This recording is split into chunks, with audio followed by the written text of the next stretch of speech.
Hello everyone! 3 animals across the United States fall victim to botched experiments with a mutagen developed by the Wyden Family Corporation. Among them is the remarkably intelligent albino gorilla, George, who has been raised by primatologist Davis Okoye. But during a mission to rescue the ape, the scientist realizes that he will have to save not only his friend, but the whole world. Dr. Carrie Atkins makes her way through the compartments of Space Station Athena-1 due to the tragic disaster. All her colleagues are dead, and the ship is on the verge of imminent destruction. She makes it to the escape pod, but to her horror, the hatch is locked. The astronaut asks the mission control on Earth for help, but they refuse to open the hatch, ordering Carrie to return to the lab and retrieve valuable scientific samples. Realizing that her life is worth nothing to them and she has no choice, the woman heads back. She carefully retrieves 3 canisters and takes them with her in her suitcase. But on her way back, Carrie notices the animal which was used as a test subject. The huge rat escaped and is now chasing the doctor. Carrie dives forward, dodging debris and flames, and at the last moment, manages to fly into the escape pod. She closes the door behind her as the monster pummels into it. The pod flies away from the exploding station a moment later. Carrie exhales in relief, but her happiness is short-lived. The frenzied rat has cracked the porthole, damaging the pod's integrity. The ship breaks apart and is consumed by the intense heat on re-entry, killing the astronaut and scattering wreckage across North America. Meanwhile, experienced animal advocate Davis Okoye leads a group of scientists through a sanctuary in San Diego, California. He has been working there for a long time as a primatologist, an expert on apes, and knows the place like the back of his hand. His young colleague Connor tries hard to impress another group member, Amy, with tales of how he fought against poachers in Uganda. Suddenly, Davis commands everyone to stop, warning of serious danger. Junior here is dropping a lot of monkey shit with these made-up stories.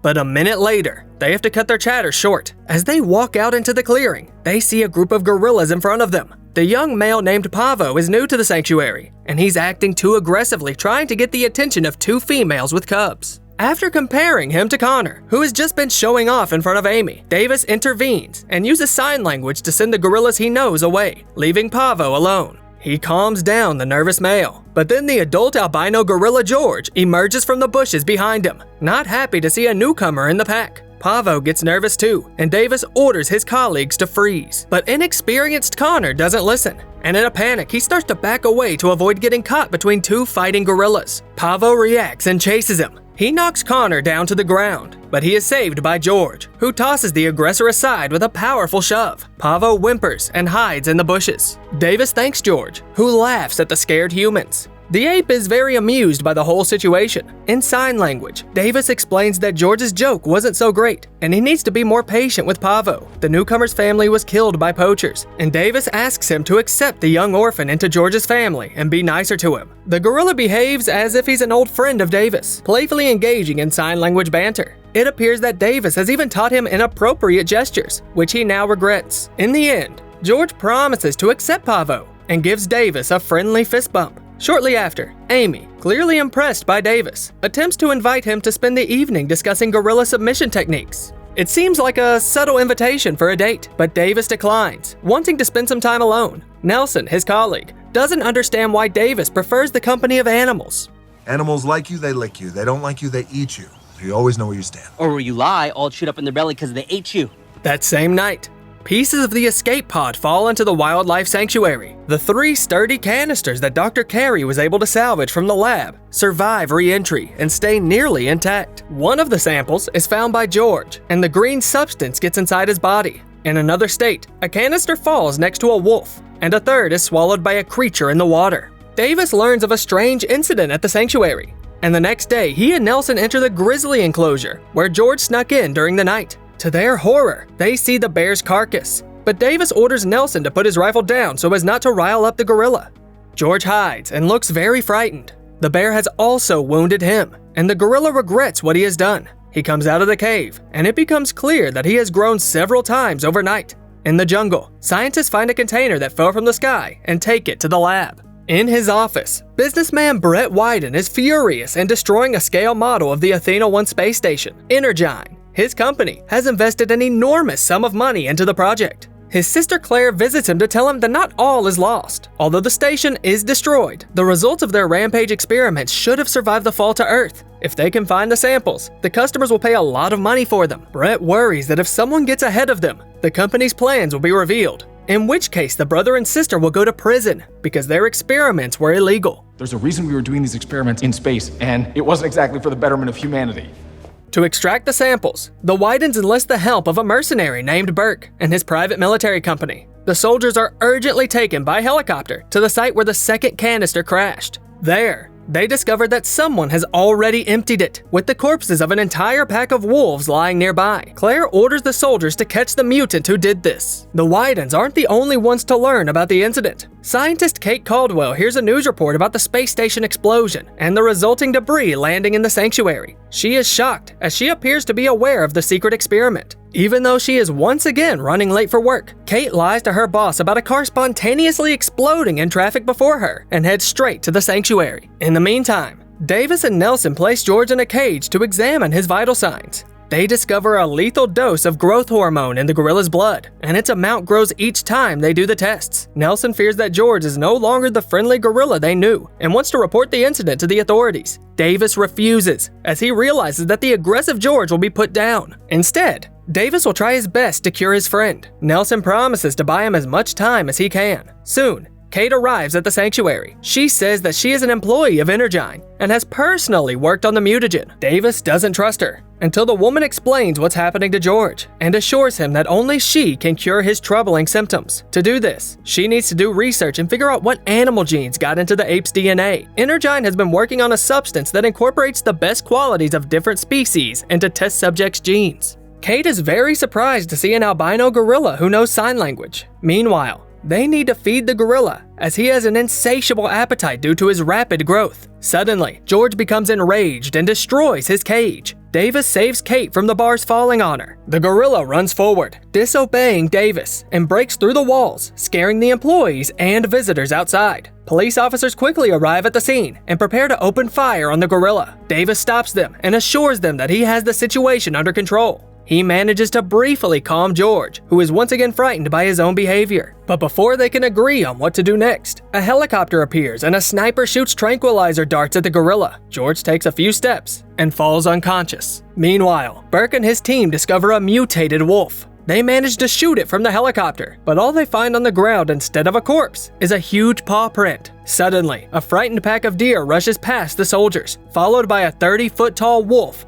that begins to tear the people apart. It keeps attacking them, and its thick skin deflects all bullets. Burke is the only one left standing, commanding the helicopter to rescue him. As it approaches, a soldier unleashes a barrage of machine gun fire at the wolf, but the colossal mutant effortlessly leaps into the air. With a mighty strike, it shatters the helicopter blades, causing it to crash to the ground. The squad leader realizes there's no way for him to get out of there alive, and sure enough, he gets eaten by the wolf like the other soldiers. The Widens are watching the live stream of the massacre. They realize they need to come up with a new plan. That same night, Davis and Kate are apprehended and brought to the airport in handcuffs. They are arrested by FBI agent Russell on suspicion of illegal animal experiments. A heavily sedated George will be transported on the same plane as them. Where's George? I need to see him, and if you're thinking about putting him on that plane, it's going to be a big mistake. Davis gets annoyed and tries to pressure Russell, but the smug agent ignores him and orders to get the plane ready for takeoff. The scientists sit next to the cage, and soon they notice that George's wounds are healing very quickly, courtesy of the gene that enhances regeneration. As Russell presents a classified dossier on Davis, it is revealed that Davis has extensive experience in conflict zones. The agent mocks the man who abandoned his military service to track down poachers and now spends his time with monkeys. Davis responds that this is no joke. The sleeping gorilla is constantly growing, and when he wakes up, he could kill them all off. Russell assures him that they are adjusting the dose of the sedative as well. He also shows them a video of the second mutated animal, an overgrown wolf nicknamed Ralph. Russell is fed up with scientists creating monsters that are dangerous to society. The agent also reveals that Kate hasn't been working at Energine for a long time. She was fired for trying to steal prototypes and then arrested and spent a year in jail. Davis demands to know the whole truth, and Kate also admits that she doesn't know how to cure George. Davis looks sadly at the gorilla. He loses hope, as well as his trust for Kate. The Widens are keeping track of the developments with their satellite feed and know that their former employee was arrested. To keep Caldwell from disclosing too much, Claire plans to kill her. To do this, she's going to set in motion a mechanism that was developed to control mutant animals. A bat gene was introduced in their DNA, and it allows the mutants to hear a low-frequency radio wave. Using a powerful antenna, Claire will activate a signal that is irritating to the animals, and they will try their best to destroy its source. George, trapped on the plane, will become enraged and cause a crash, taking unnecessary witnesses with him to the afterlife. The rest of the attracted animals will be destroyed by the military, and Widens will take samples from their blood. Claire also has a substance that, should something go wrong, can stop the mutants' growth. Claire turns on the antenna on the roof of the Energine HQ in Chicago, and Ralph immediately forgets about the bus whose passengers he was about to eat. An unknown river mutant, the size of an entire ship, heads towards town. George, too, gets agitated on the plane, despite huge doses of sedatives, and breaks out of his cage. Davis manages to push Kate to the side and free himself from the cuffs while the enraged gorilla is wrecking the plane. Russell orders to open fire, but George swiftly overpowers the guards. Meanwhile, Davis discovers a tranquilizer gun, but is suddenly struck from behind, causing him to collapse on the floor. The enraged gorilla approaches Russell, ready to unleash his fury on him, but Davis pleads with the animal and tries to calm him down. Seizing the opportunity, a soldier fires at George from behind. The bullets ricochet, and the reckless gunfire culminates in a catastrophic explosion of ammo. It tears a huge hole in the body of the plane, and its engines are severely damaged. The aircraft begins to rapidly lose altitude. Kate desperately tries not to fall out of the plane, and Davis unhooks a forklift which carried George's cage, and it pushes the gorilla against the wall. Davis then finds parachutes, which he manages to put on himself, Kate, and Russell, who is unconscious after George knocked him out. They manage to leave the plane through a hole in the fuselage. Russell regains consciousness mid-air and blurts out curses. The plane continues to fall to the ground with the gorilla inside. Davis has already said goodbye to his old friend, but he later finds no body of the gorilla at the crash site. They see the tracks and figure out where George is headed. Thank you for getting this old cowboy off that plane. Well, even animals deserve a second chance. At the Energine, Claire becomes infuriated when she learns that Kate survived the plane crash. Brett is more concerned about the gorilla who will soon make it to their HQ. Their conversation is interrupted by FBI agents who show up on their doorstep much sooner than the two anticipated. They have a warrant to seize all of the company's data, but Claire has a plan for this situation as well. She claims that Kate Caldwell is responsible for all the experiments, as she ignored the protocol and also has a criminal record. Meanwhile, Kate tries to apologize to Davis for lying to him, but the man is not going to fall for her tricks a second time. Because of her experiments, he may lose George forever. Davis spent many years fighting wars and then catching poachers. He is painfully aware of the true nature of people. They are capable of anything for the sake of profit. He remembers how he saved George. The little baby gorilla was hiding under the car while the poachers were brutally killing his mother. The scoundrels wanted to make souvenirs out of her bones and fur. Had it not been for Davis, the rare albino gorilla would have been sold on the black market for a huge amount. Kate asks him what he did to the poachers. Well, they shot at us, and they missed. I shot back. The girl says that George, unlike Davis, seems to have dealt with his trauma, since he trusts some people after all. Kate herself began working with genetic modifications to help some endangered Arctic species. But then her brother became terminally ill, and the job at Energine that Claire offered her allowed Kate to work on developing a cure. For a long time, Kate was unaware that her discoveries were used to create deadly mutants. When she found out, she tried to destroy the research results, but was caught, and while she was in prison, her brother passed away. Kate didn't even get to say goodbye to him. Davis forgives Kate and gives her a fist bump. Together with Russell, they are picked up by helicopters and brought to the base, where the colonel shows them footage of George and Ralph running into town together. Davis is very surprised by this behavior of the animals, who would have never teamed up in the wild. Kate explains that mutants can hear a signal like bats. It seems that the signal source is located in Chicago where they are headed. Energine HQ is also situated there, and it is the place where they can obtain an antidote to the mutagen. Knowing what the monsters are capable of, the scientists advise them to start evacuating the city residents, but the colonel is not interested in the opinion of some random people and sends them away. Outside, Davis tries to flee, but the plan doesn't work. He then decides to negotiate with the guards who pursue them. This strategy doesn't work either. forcing him to rely on his exceptional SWAT fighting skills, and he swiftly takes down the 2 soldiers. Afterwards, he and Kate decide to hijack a medevac helicopter, which is not as heavily guarded as the others, but they are stopped by Russell. Kate explains that they need to reach Energyne before the mutants do, to get the antidote and stop the disaster. As a gesture of gratitude for rescuing him, the agent gives Davis the keys to the chopper and a phone to stay in touch. In the meantime, the military is trying to stop the monsters as they approach the city, but all their attempts to blow up or shoot the wolf and gorilla prove to be futile. On the screens, the colonel witnesses the death of an entire squad, and he has no choice but to order the evacuation of the people of Chicago. Russell tells Davis about this, but he and Kate are already flying over the city and see Ralph and George wrecking buildings and cars in downtown Chicago. Using their new abilities, the mutants bring down all the helicopters and tanks that try to stop them. Radars also pick up a huge, unidentified object in the river. Is that a ship? It's underwater, sir. We don't have any subs in the area. Davis and Kate watch in horror as a giant crocodile, significantly larger than the wolf and the gorilla, emerges from the water. No weapon can seem to harm it, and the colonel orders the largest conventional bomb available in the Army's arsenal to be dropped on the downtown. Russell tries to get the colonel to change his mind, explaining that Davis and Kate will find the antidote, but the colonel doesn't want to hear anything about the 2 criminals who hijacked his helicopter. He kicks Russell out, and soon after, he receives the investigation results detailing the Wydens' activities. The FBI has been watching the businessmen for quite some time, and they now have physical evidence of their involvement in the unfolding mayhem. As Davis and Kate land on the roof of the Energyne HQ and enter the skyscraper, Russell informs them that they have half an hour before the city is wiped off the face of the earth. After the FBI swoop and Claire's efforts to destroy all the evidence, there's almost no information in the electronic database, and it's unclear where to look for the antidote. But Kate remembers the layout of the lab and manages to locate a cooler with the antidote. She and Davis take 3 vials, but the Wydens notice the intruders on the security cameras and come to stop them.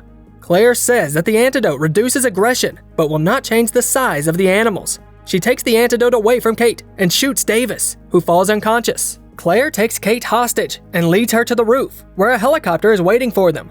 But they don't get to leave because George is already there. He gets to the source of the signal and tosses the helicopter aside. Kate's almost crushed by it, but Davis arrives just in time to save her. Thankfully, the bullet narrowly missed his vital organs, and turns out Kate managed to steal a single vial of the antidote. As George dismantles the antenna, they want to inject him with the cure, but their plans are abruptly thwarted by Claire. She holds them at gunpoint and demands that they distract the mutant while she gets out of there. Davis screams to get George's attention, and Kate uses the moment to attack Claire. She knocks the gun out of her hands, and in the scuffle, throws the antidote into Claire's bag. What the hell are you doing?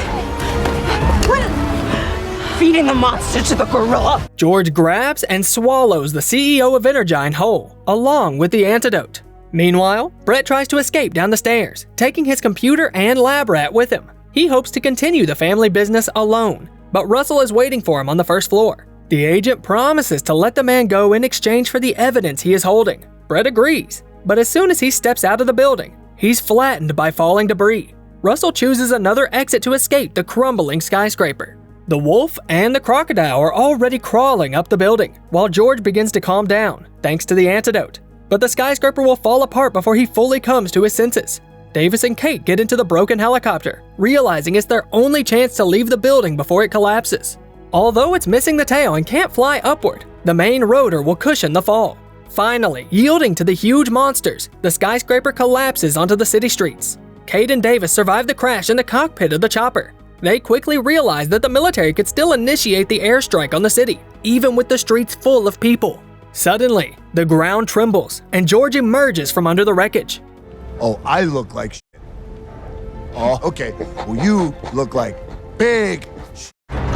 George is friendly again, but the other 2 mutated animals are still on the loose. Davis sends Kate to find Russell and stop the bombing at all costs, and arms himself with a grenade launcher to help George in his battle with the mutants. The old friends come out against the monsters for one last fight. The gorilla distracts the crocodile and repels its attacks with iron debris from the skyscraper. George then takes on the wolf, who soars through the air like a flying squirrel. He knocks George to the ground, but Davis distracts the predator with a well-aimed grenade launcher shot. The wolf lunges at Davis, but doesn't notice the crocodile's jaws coming for the same target. Ralph's neck is trapped in the jaws of the giant reptile, where he meets his demise. While Davis and George think about how to take down the crocodile, Kate and Russell meet at a roadblock and join forces to stop the military's plans. Russell steals a satellite phone from a soldier and calls the colonel. When Davis exhausts his supply of grenades, he musters the last ounce of his strength to sprint through a dilapidated building while skillfully evading the enormous jaws of the mutated crocodile. Just as it seems all hope is lost, George arrives in the nick of time, leaping onto the reptile's head and rescuing Davis. At Russell's insistence, the colonel watches the scene with a drone. George's injuries become increasingly severe as the fight goes on. However, Davis tosses a belt of grenades right into the crocodile's ear. The explosion momentarily stuns the creature before it retaliates by striking Davis with its sharp, spiked tail. Once again, George comes to his friend's rescue, but in doing so, he is thrown into the building and impaled by a metal rod. The crocodile approaches to finish off the gorilla, but Davis distracts it by climbing into the fallen helicopter and firing the ammo. The armored reptile just shrugs off all the projectiles and soon has Davis pinned in a corner. Davis has nowhere else to run, and his only hope is that his shelter can withstand the onslaught of the crocodile. Suddenly, George appears out of nowhere, leaping to pierce the reptile's eye with a long rod. Stabbed in its only vulnerable spot, the monster finally dies. The colonel can't believe his eyes, but the two friends have indeed defeated the monsters. He immediately gives the order to call off the bombing. Although the city is saved, George collapses to the ground, weakened by his wounds. He breathes heavily and closes his eyes. Before he dies, he gives Davis one last fist bump. This is where Kate and Russell find them, joining Davis in mourning his best friend. You saved my life. You saved a lot of people's lives. Suddenly, George discreetly makes an offensive hand gesture behind Davis. Davis, outraged by this twisted sense of humor and relieved at the same time, tries to hide his tears from the gorilla. George continues to mock him and Kate, using sign language to hint at romance between them. Laughing, they all set out to help clear the rubble, and afterward, they will also need to find George a new, bigger home. As always, check out the name of the movie in the video description. In the meantime, tell us in the comments, do you prefer the company of people or animals? Don't forget to subscribe to the channel and hit the like button to see even more cool recaps.